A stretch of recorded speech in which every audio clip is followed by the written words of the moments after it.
Hey, this is David. Today I'm going to show you how to replace the terminal block in an electric Whirlpool range.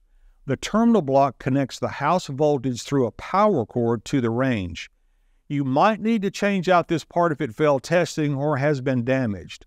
Before we get started, take a second to like this video and subscribe to our channel so you'll never miss our latest repair guides.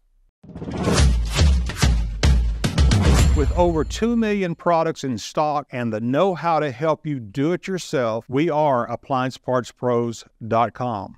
First, we need to get our tools together. Today, we'll need a Phillips screwdriver and a 3/8 inch socket. Also, please remember that safety comes first. Always disconnect your electric range by unplugging it or switching the breaker off before you work on it. Now, let's get started. First, we need to remove the rear terminal block cover. Go ahead and remove the Phillips head screws that hold the terminal block cover and set it aside. We also need to remove the red, white, and black range wires from the terminal block. Then remove the screws that hold the power cord to the terminal block. Remove the copper ground strap as well. Now we can remove the 2 Phillips screws connecting the terminal block to the oven. Here's the old terminal block, and here's the new one. If you've already got one, great. If not, you can pick one up at AppliancePartsPros.com.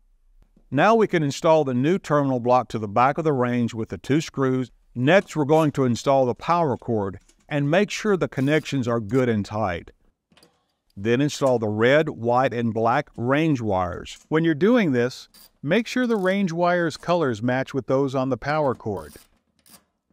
Then install the ground strap.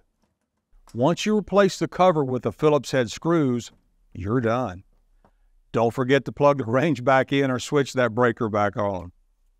You made it! Great job, and thanks for joining us today. Make sure to let us know how the repair went in the comments.